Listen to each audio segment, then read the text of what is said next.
She pointed at me the way people point at spilled coffee. Not with malice exactly, but with the certainty that someone else would clean it up.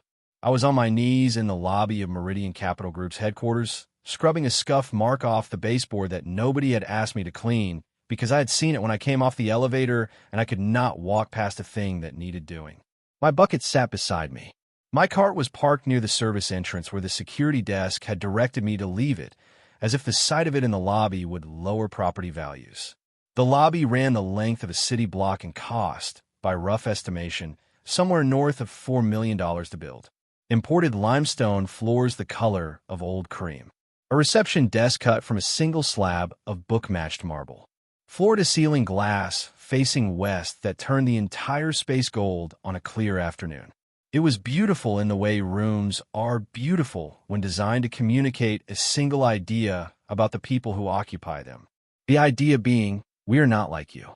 Celeste Whitmore stood 15 feet from me in a jacket the color of iron filings. Her dark hair pulled back with the ease of someone whose appearance requires no performance. She was 38. She had built Meridian Capital from a $40 million seed fund into a portfolio clearing $2.3 billion in assets under management in 11 years. And she moved through rooms the way people move through rooms when they believe, without examining the belief, that the room was arranged for them. She was speaking to her head of operations, Derek Foss, who laughed at everything she said and held his tablet at an angle suggesting he was prepared to write down anything she deemed worth recording. She had not looked at me when I came off the elevator. She looked at me now because her heel came down on the damp edge of the section I had just cleaned and the slight give registered in her body before she had processed the reason for it. She looked down. She looked at me. She looked at Derek. You need to have these people coordinate better, she said. Someone should be notifying us before they come onto the client floor. Derek made a note. The client floor, she continued, half to Derek and half to the general principle of the thing, is not a janitorial space. If they can't schedule around our business hours, we find another contractor. She said it past me, which is a different thing from saying it to me. Saying something to a person acknowledges they are present. Saying something past them treats them as a condition of the environment, like humidity, something to be managed rather than addressed. I wrung out the cloth, folded it over the side of the bucket, and stood.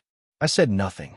I moved toward the service entrance with the particular quality of invisibility you develop after enough years of being looked past by people who have decided, based on available evidence, that you are not someone they need to account for. If you have ever been the person in the room that the room decides not to see, keep reading. My name badge said Daniel. It had said Daniel on laminated cardstock since my first morning at Meridian 11 months ago. My name was Daniel Reyes. I was 41 years old, and I worked the morning shift through a commercial cleaning contractor called Brightfield Services, which held the building's facilities contract. Nobody at Meridian had thought to ask whether Daniel was the whole of it. My daughter's name was Lily. She was 8 years old and had not spoken in 3 years. Not since the night of the accident that took her mother, my wife Patricia, on a Tuesday in November when Lily was 5 and I was still a different version of myself. The doctors called it selective mutism with trauma onset. What that meant in the living of it was that Lily moved through her days in a silence that had nothing to do with unhappiness. She was present, watchful, fully engaged with the world through every channel except the one that uses words. She communicated with her hands, with her eyes, with the specific quality of her stillness when she was uncertain and the way her whole body shifted when something interested her. She had a stuffed penguin named Bernard, black and white with one plastic eye slightly loose from years of being held tightly. And she carried him the way some children carry security and some carry memory and some carry both. She had started at Meridian's building the same week I did, 11 months ago, not as an employee, as a participant in the Meridian Roots program, a community initiative the company ran in partnership with the Aldervale School District, bringing 12 children from underserved elementary schools into the building every Friday morning for 2 hours of programming. Reading, science activities, presentations from Meridian staff explaining, in age-appropriate terms, what it was their company did with money. Lily had been selected through her school counselor, who said gently but plainly that consistent exposure to structured environments with new faces sometimes helped children like Lily re-engage with language at their own pace. I had enrolled her because I would have done anything at a pace anyone described. Our mornings had a shape.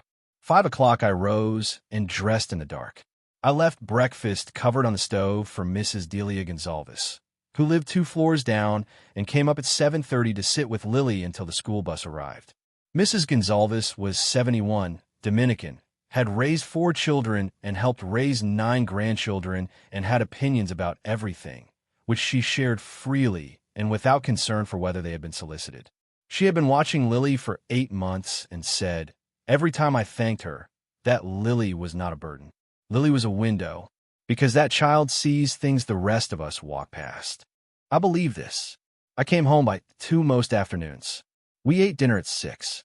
After dinner, while Lily did her reading homework at the kitchen table with Bernard propped against her pencil case, I would sit with the logbook I had kept for 3 years, a composition notebook where I wrote observations about my daughter the way I had once written other things in other notebooks that no longer felt like mine.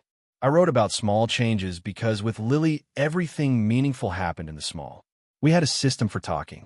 She kept a small whiteboard with dry erase markers on the table by the couch, and used it when she wanted to say something that needed words. She wrote in the large, careful letters of a child proud of her penmanship. Things like, Bernard wants pizza, or, I found a feather today, brown with 1 white edge. Or once 6 months after the accident, when I had been sitting with the logbook longer than usual, Dad, I see you. 3 words in careful green marker. I had torn that page out and kept it folded in my wallet. I still checked it was there some mornings before I left, the way some people check for keys. If you're enjoying this story so far, don't forget to hit the like button and subscribe. Drop a comment telling me where in the world you're watching from. I love hearing from you.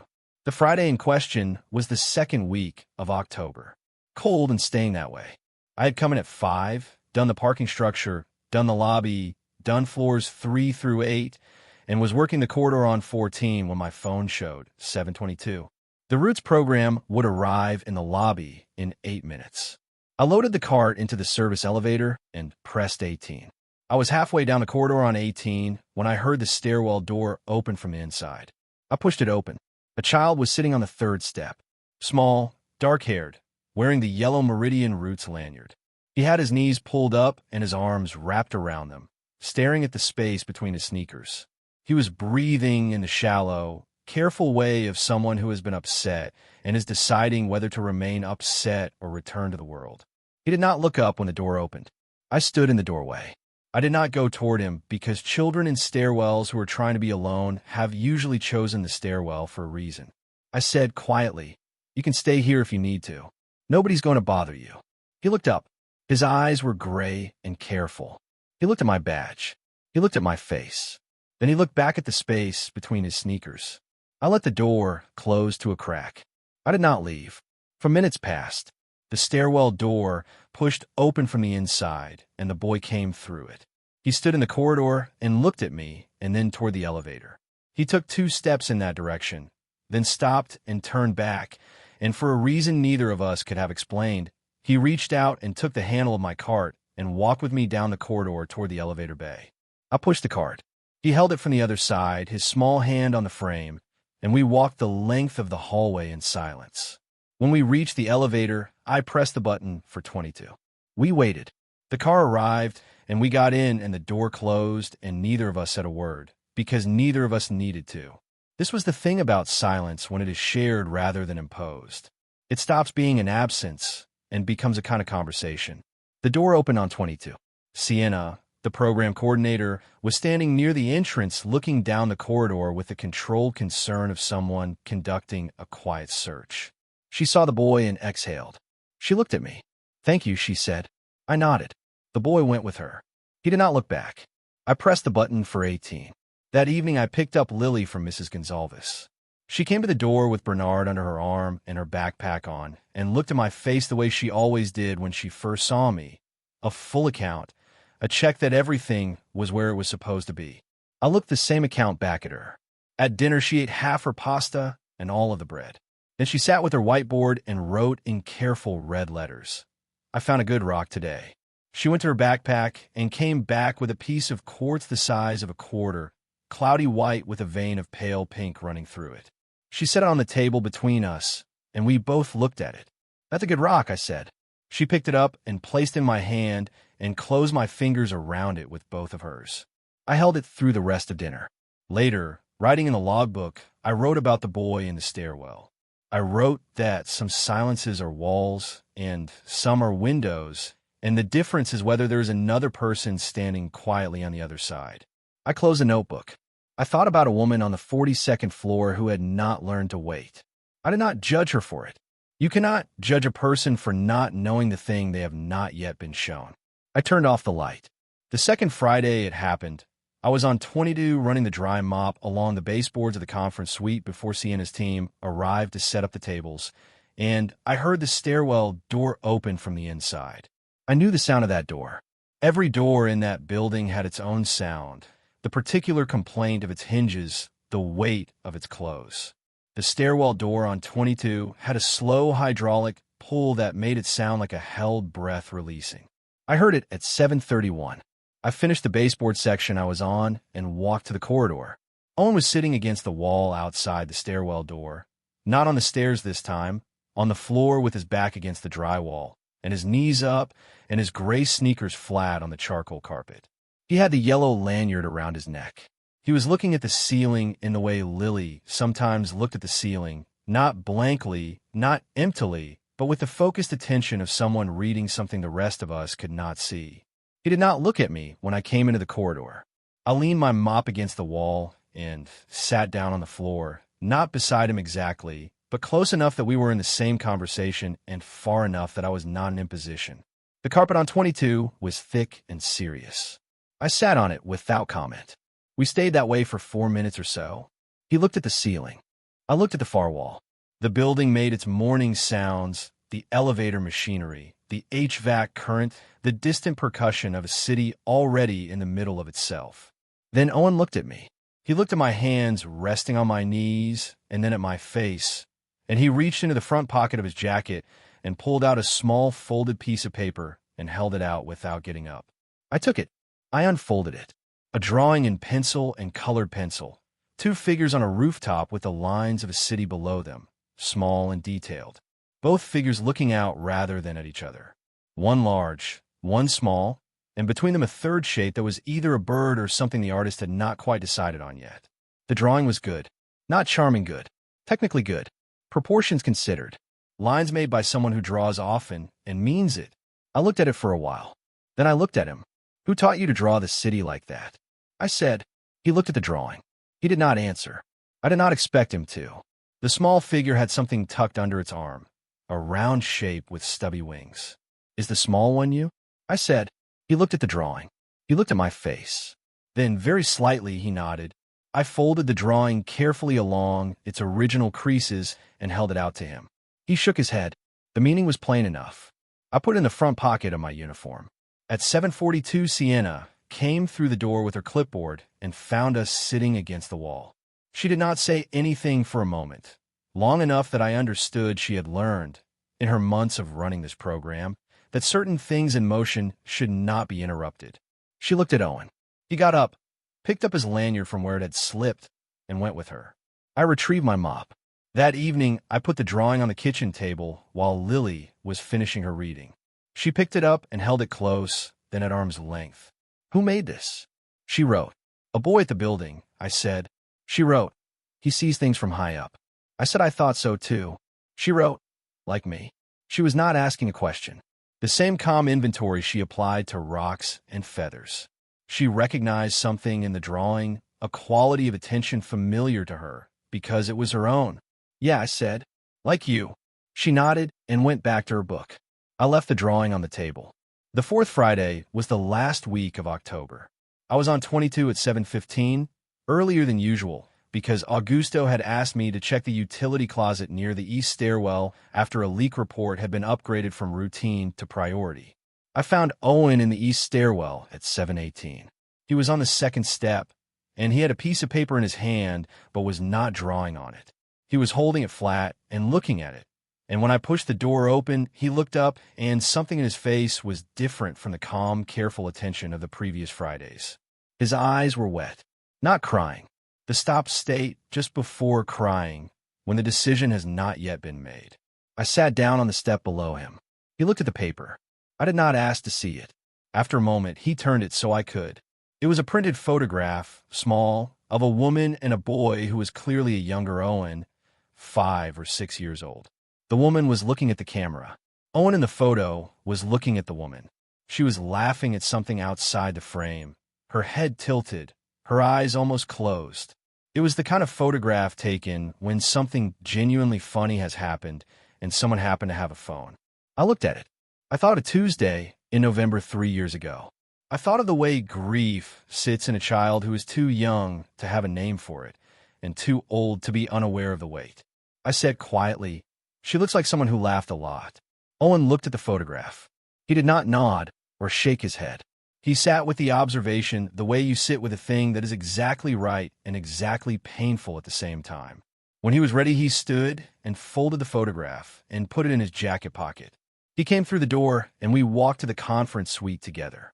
At the door, he stopped and looked at me, and his lips moved. No sound came out. The attempt was there. The intention was there. The word was built in his mouth, and it did not arrive, the way something can be completely formed and still not make it through. He looked away. He went into the conference suite. I stood in the corridor for a moment and then went to check the utility closet. That night, I wrote in the logbook about the photograph and the expression on his face, the stop state before crying, the almost word at the door. I wrote that grief in children takes the shape of the container it is given, that some children are given containers full of resources and empty of stillness. I closed the notebook. Celeste Whitmore called Brightfield Services on a Monday morning in early November to lodge a formal complaint. I learned this from Augusto, who heard it from the facilities coordinator. The complaint said a Brightfield employee had been repeatedly engaging with a minor in the Roots program without parental consent, sitting in corridors and stairwells with the child. Augusto came to find me in my car on 14. I told him what had happened. The stairwell on the first Friday. The corridor on the second. The east stairwell on the fourth. I showed him the drawing. He looked at it. "You're going to have to go upstairs again," he said. "Give me the first conversation," I said. He nodded and went back to his floor. I took the main elevator to 42. When Celeste came through the glass door, she had her head of human resources with her, a woman named Kira Means, who carried a legal pad and the protective neutrality of someone who had been in a number of conversations that did not go well. Celeste stood with her arms folded and looked at me and said, "I need you to explain what you've been doing with my son." I explained. Same account, same sequence, same plain language. Kira wrote something. When I finished, Celeste said, "Why didn't you report his location to the coordinator immediately?" I said I had on the first Friday. On subsequent Fridays, he had not been lost. He had been within the same floor or two as the program and had returned on his own when he was ready. I had used my judgment. "Do you have any training in child psychology?" Kira asked, in the careful voice of someone who already knows the answer. I said I did not have a formal certification. Celeste looked at me. "So what you're describing is making a series of decisions about a medically complex situation with no relevant training and no parental consent." I said, "I'm describing a man who found a child sitting alone and stayed with him until he was ready to go back." She looked at me for a long time. "I don't know who you think you are," she said, "but I'm going to need you to stay away from my son. And I'm going to recommend to Brightfield that you be reassigned to another building." She said it without heat. The way she said things already decided were administrative rather than personal. In her gray eyes, the same gray as Owen's, there was not cruelty. There was fear. A parent who had watched specialists approach her son with credentials and careful frameworks for 3 years and none of it had returned his voice.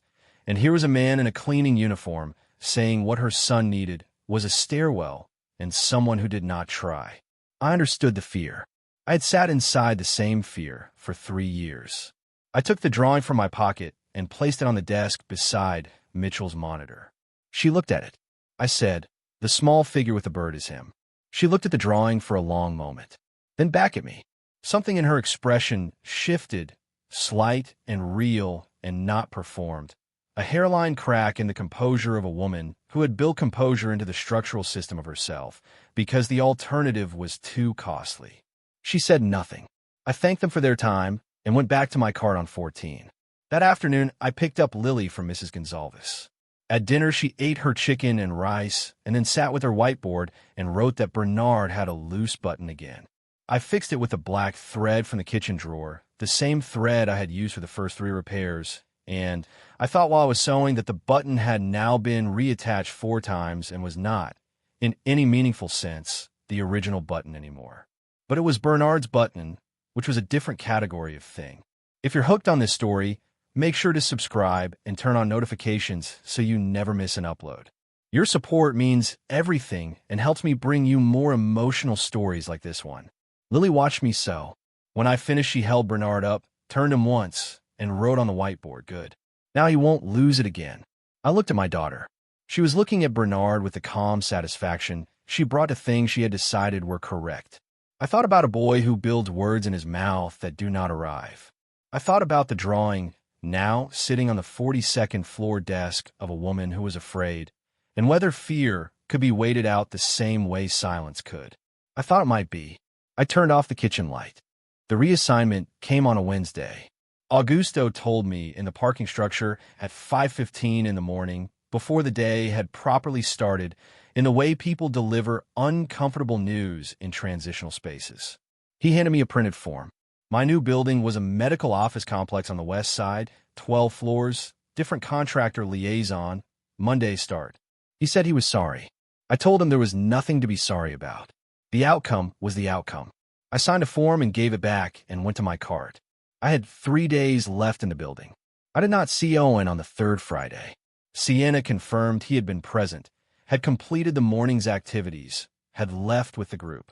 She said this with the careful neutrality of someone who had been told certain things and was choosing, in the way people of good character choose, to communicate only the parts that were mine to know.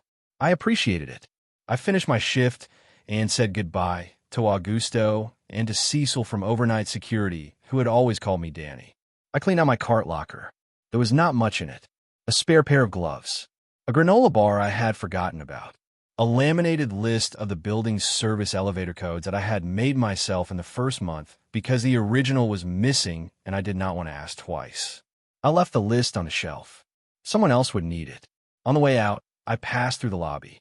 The limestone floors. The single slab of marble. The floor-to-ceiling glass facing west, gold now in the late afternoon of a November that had turned cold enough to mean it. I did not linger. A building is only remarkable until you have cleaned it enough times, and then it becomes what all things become when you understand their maintenance. Something that requires tending, that gives nothing on its own, that is only as clean as the last person who cared about it. I picked up Lily at 3 instead of 2 because Mrs. Gonzalez had a podiatrist appointment and Lily had been at school. She came out of the building with her backpack and Bernard and found my face the way she always did, the full account. She looked at me for a long moment. Then she tucked her hand into mine and we walked to the bus stop. At dinner, she did not write on the whiteboard. She ate her soup and her bread and watched me in the quiet, specific way she watched when she was deciding something. I did not press. The soup was tomato from a can, the good kind with the round cracker she liked, and we sat in the kitchen with the overhead light on and the window dark outside and the sound of the buildings settling around us. After dinner, she went to her backpack and came back with a folded piece of paper and placed it on the table in front of me. It was a drawing. Her own, not Owen's, though she had clearly been looking at his. 2 figures on a rooftop. The city below in her careful, earnest lines, the proportions approximate, but the intention exact. 1 figure tall, 1 figure small. Between them, a penguin with one slightly lopsided eye. Below the drawing she had written in her careful letters, "They're okay up there?" I looked at the drawing for a long time. "Yeah," I said. "They are." She picked up her whiteboard and wrote, "Will you be sad about the building?" I thought about how to answer that honestly. I said, "I'll miss a few things about it, but I'll be okay." She wrote, "What things?" I said, "A boy I used to see on Fridays." She looked at me. She wrote, "The one who draws from high up." "Yes," I said. She looked at the drawing she had made. She erased the whiteboard and wrote, "Maybe he'll be okay too." I said I thought that was probably right. She picked up Bernard and went to brush her teeth. I sat at the table with the two drawings in front of me, hers, and the one I had brought back from my uniform pocket and kept on the refrigerator for 3 weeks, held up by a magnet shaped like a pineapple that Patricia had bought at an airport years ago. I thought about a woman in a gray jacket who had looked past me and then, in one small, unrepeated moment in a room on the 42nd floor, had looked at me. I thought about what fear looks like when it is protecting something it does not know how to protect. I thought about how many buildings there are in a city and how many of them require tending and how many of them, if you paid attention, contained a stairwell with a child in it. That night I wrote in the logbook. I wrote about the lobby and the limestone and the laminated list I had left on the shelf. I wrote about Lily's drawing, the 2 figures on the rooftop, the penguin with one lopsided eye. I tried to write about the feeling of leaving a place where something unfinished had been happening, but I could not find a right sentence for it. So I left the page half blanked away. I sometimes left pages when the right sentence had not arrived yet. The right sentence sometimes came later. Sometimes it did not come at all, and the half-blank page became its own record of a thing that could not be said, only held. I closed the notebook and sat in the kitchen with the light off for a while. The call came on a Tuesday, 2 weeks into my new building. A number I did not recognize. I answered on the second ring because I always answer calls I do not recognize in case it is the school. It was Celeste Whitmore. She did not introduce herself. She said, "Owen asked his coordinator about you. She told him you'd been reassigned." He wrote on a piece of paper and gave it to her. She paused. It's the first time he's written anything that wasn't part of a program activity in 14 months. I said nothing. She said, "I looked up the accident. I'm sorry about your wife." The word sorry from people who have not earned the right to say it can feel like a transaction. From her, it did not feel that way. It felt like someone touching a wall carefully to see if it would hold. I said, "Thank you." She was quiet for a moment. Then she said, "I don't know what you were doing in those stairwells. I've had 3 specialists, 2 therapists, and 1 program at a very expensive school, and none of them could explain to me why my son draws cities from above and sits in stairwells and builds words he cannot send." I said, "I don't know either. I just know that some children need someone who isn't trying to fix them." Another pause. She said, "You want to know if you have a daughter?" I looked at the 2 drawings on the refrigerator. I said, "I do." She said, "He drew a penguin in his last picture. He's never drawn animals before." I said, "My daughter has a penguin." A long pause. She said, "I'd like to apologize for the complaint and for what I said. I was protecting him. I don't know how to do it correctly yet." I said, "None of us do. You do it the best way you can with the information you have, and then you get more information." She said, "That's either very wise or very obvious." I said, "Most wise things are." I heard something that might have been the beginning of a laugh, interrupted by something else, by the effort of a woman who had built composure into the structural system of herself and was learning, late and imperfectly, that certain things do not need to be contained. She said, "I'd like to have you reassigned back to the building, if Brightfield will allow it. I've already spoken with their coordinator. I've also spoken with Sienna. If you're willing, and if it ever seems appropriate, Owen could meet your daughter." I thought about a boy in a stairwell who held out a drawing and shook his head when I tried to return it. I thought about a girl who looked at that drawing and wrote, "Like me." I said, "I'm willing." That evening I told Lily about the phone call. Not all of it. The parts that were hers to know. I told her that the boy from the building might meet her someday, if she wanted. That he was quiet like her, but in a different way. That he drew very well. She listened. She did not pick up the whiteboard immediately. She looked at the refrigerator where the 2 drawings were held up by the pineapple magnet, Owen's and hers, overlapping slightly at the corner. She looked at them for a long time with the focused attention she gave to things she was measuring. Then she picked up the whiteboard and wrote, "Does he know about Bernard?" I said, "I told his mom that you have a penguin. He drew one in his last picture." She looked at this information the way she looked at the quartz rock with the pink vein, turning it, weighing it. She wrote, "Penguins are serious animals." I said, "They are." She erased and wrote, "Okay." That was the whole of her decision. One word in careful blue marker. I did not ask her to elaborate because she had said exactly what she meant, and anything further would have been decoration. I went back to the building on a Monday. Augusto handed me back the laminated service elevator code list from the shelf where I had left it and said he hadn't touched it because he figured I had made it and I might want it back. I said that was exactly right. I worked floors 3 through 8. I worked the lobby. I cleaned the limestone floors and the baseboards of the marble reception desk and did not linger near the west-facing windows, though I noticed, in passing, the quality of the afternoon light. On my third day back, I was in the parking structure at the end of my shift when I heard footsteps behind me. Quick, deliberate, the footsteps of someone who has decided to do something before they can decide not to. I turned. Celeste Whitmore was in a jacket the color of slate. No Derek, no Kira Means with a legal pad. Just her in the concrete half-light of the parking structure, slightly out of breath in the way people are slightly out of breath when they have taken stairs instead of the elevator because they did not want to risk changing their mind in the time it would take the car to arrive. She had come down from 42. That was a long way to walk when you were not certain of your welcome. She stopped a few feet from me. She said, "I want to say in person, not on the phone." I waited. She said, "I've spent 11 years being very good at knowing the value of things. Assets, positions, risk profiles." She looked at the concrete floor and then back at me. "I did not know the value of what you were doing in those stairwells. I made a decision based on an incomplete assessment, which is the one thing in my professional life I try never to do. And I applied it to my son, which is..." She stopped. Her jaw moved slightly in the way jaws move when a person is choosing between several true things and is not certain which one to say. She said, "He's been a little lighter since you came back. I don't have a metric for that, but I can see it." I said, "He's a good kid." She said, "He is. He has always been, even when I couldn't reach him." I thought about what it costs a person to say that. A woman who had built composure into the structural system of herself, standing in a parking garage, saying out loud that there was a room in her child she had not been able to enter. I thought about the specific loneliness of loving someone who cannot yet let you in, and how you go on doing the work of loving them anyway, because the alternative is a thing you will not consider. I understood that particular loneliness well. I said, "He was letting you in the whole time.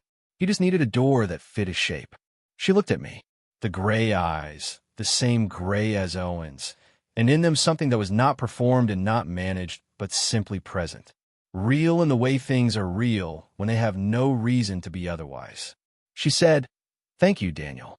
Not Danny, not the name badge, my full name, which she had learned somewhere in the weeks between the complaint and the phone call, the same way she had learned about the accident by deciding that I was someone worth the effort of knowing. I nodded. She nodded. She turned and went back toward the stairwell door. I watched her go. Then I went to my car. The Friday after I came back was the first week of December.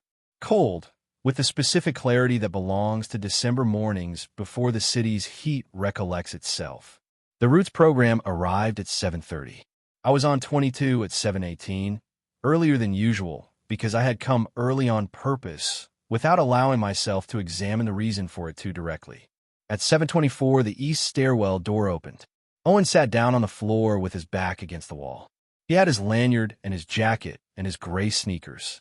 He had a folded piece of paper in his hand. He looked up when I came into the corridor, and something moved in his expression, not relief exactly, but recognition. The particular acknowledgement of seeing someone you had not been certain you would see again. I leaned my mop against the wall. I sat down on the floor. We stayed that way for a while in the way we had learned to stay, two people in a shared quiet that had stopped being an absence and become something else, something that did not have a clean name but did not need one. He held out the folded paper. I opened it. Two figures on a rooftop, as always. The city below, more detailed now than the first drawing, fire escapes and water towers, and the irregular skyline of a real city observed from above. The small figure had a penguin under its arm, one eye slightly lopsided. The tall figure had his hands in his pockets. Between them, close enough to be part of the conversation, a third figure. Small like the first. Her lines careful. Her posture particular. She was looking at something the other two could not see yet. I looked at the drawing for a long time. I said, "That's her, isn't it?" He looked at the drawing and then at me and very carefully, very deliberately, as though he were handing something across a distance he had been measuring for months, he nodded. I folded the drawing along its original lines. I held it out to him. He took it. I did not say anything. He did not say anything. The building made its morning sounds, and the HVAC moved its particular current, and somewhere below us the city was already in the middle of itself. After a while he stood and picked up his lanyard and looked at me one more time with those gray, careful eyes. He turned toward the conference suite. At the door he stopped. His lips moved. The word built in his mouth the way it had before, formed completely, and then suspended at the threshold. And then it came through. "Thank you," he said, quiet as a thing that has been held a long time, rough at the edges from disuse. 2 syllables that arrived whole. He did not look back. He went through the door. I sat on the floor in the empty corridor for a moment longer. I thought about a composition notebook in my kitchen. I thought about the page I had kept folded in my wallet for 3 years, 3 words in careful green marker. I thought about a button sewn back 4 times that was not, in any meaningful sense, the original button, but was still completely and exactly the right button. I thought about that evening, what I would write in the logbook. I thought I would write about 2 words spoken in a corridor and how they arrived the way morning arrives after a very long night. Not all at once, not with any announcement, but real and present and already begun. I thought about Lily at the kitchen table with her whiteboard and Bernard propped against her pencil case, and how I would tell her, and how she would pick up the marker and write something in her careful letters that would be, as her things always were, exactly right.